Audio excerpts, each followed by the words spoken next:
So I've made like 2 promises. Well, actually I've made a bunch of promises for videos. One of them I really hope people forget because of how late I am. One of the things I promised was a character dissection of Mine from Yakuza 3. But look, everyone I know likes Mine, and to me it's kind of boring to talk about aspects of the series that people already understand and agree it's well written, which is why I like discussing aspects that people either don't like or a little bit confusing. Instead, what I want to do today is touch on a subject that was somewhat addressed at the beginning of my 3x3 video, which had to do with the fate of Okinawa and the orphanage that Kiryu was managing. Now, since I have a bit of experience studying tourism, I thought it would be interesting to use Yakuza 3 as a subject to explain something called sustainable tourism. You see, there is a clash of sentiments between the public and 2 organizations, one of them being the Ministry of Defense that was aiming to construct a military base in the land of Okinawa, while the other one was the Ministry of Domestic Travel that wanted to build a resort for tourist attraction. Now, the further we advance, the more we learn about the true intentions behind these 2 operations, but at the beginning of the game, this reflected a phenomenon that's somewhat debated in real life, which has to do with the preservation of land. You see, tourism is a very profitable business for many countries. According to a report published in 2018 by the World Travel and Tourism Council, these sectors represented 10.4% of the total GDP, 9.9% of employment was covered in the field of tourism, which represented 113 million jobs. And speaking for the country where I live in, that being Portugal, according to a study from the INE published in 2018, this field made up for 400,000 jobs in total. It represented 17.3% of the country's GDP. In the following year, it grew to 19.1%, which by the way accounts for 38 billion euros. This is interesting because Portugal in general isn't one of the highest ranked European countries in terms of its economy. In fact, region-wise, it's actually below average, but it has been one of the highest in terms of tourism, ranking at the top 10. The WTTC even stated that Portugal within Europe has the biggest growth in the tourism sector and was predicted to continue to grow at that rate. Though of course that statement was made before, well, 2020. This actually represents a similar state that Okinawa was in Yakuza 3. Shoyo Toma described the island as being in danger of fading into obscurity, and was asserted that the resort project would prolong the life of Okinawa by not letting it suffer its eventual death, and there is actually real-life truth to this. Okinawa is a massive tourist attraction, receiving over 9 million visitors in 2017 and 2018.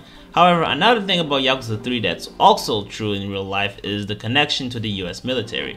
So there's this alliance that was formed in 1951 between Japan and the US that basically made it so both countries shared military resources, and the region of Okinawa played a big role in all of this.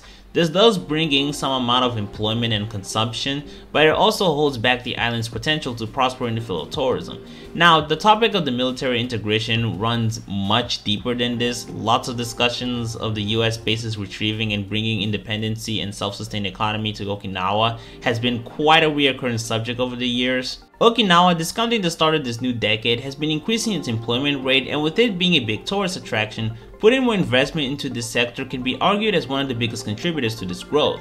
However, it also has one of the highest rates of unemployment and income among the other prefectures, which is ultimately what makes the construction of this resort in Yakuza 3 seemingly appealing. But of course, that's only on the surface. In fact, a lot of people living in Okinawa didn't agree with the plans that the Ministry of Domestic Travel had in mind. The main issue mostly centered around the rebuilding of the territory in order to construct the resort, which eventually tied back to the idea of sustainable tourism. You see, as much as receiving visitors contributes to a lot of growth of the territory, there's one major problem, which has to do with the environment. Many tourist attractions can fall victim to pollution, stuff like gas emissions caused by transport vehicles which pollutes the air, littering caused by careless visitors who recklessly throw waste to pretty much anywhere, including rivers. In the case of Yakuza 3, the main issue had to do with the physical impact of the resort construction, because regardless of the financial benefit that comes from building it, a big percentage of the public wouldn't approve of it if it involves a drastic revamp of the infrastructure that they've grown accustomed to. Sometimes overbuilding and reconstructing can come at the cost of hurting much of what the public would consider to be an historical and cultural staple of the region. It's a very delicate line that tourism investors have to take into consideration whenever they want to cross it. Even from a business viewpoint, this can be tricky. Imagine if the construction of a certain locale meant to accommodate tourists involves abolishing or sucking out the resources of something else that could be considered a tourist trap. How much of the culture and heritage of the land you're willing to sacrifice in order to appease tourists? which is why beneath to sustainable tourism, there's also responsible tourism that aims to incorporate the residents of the area as part of their goals. This can involve collaborating with the residents during the planning process of present and future projects when deciding what's best for the land, making it easier to take into account the domestic impacts.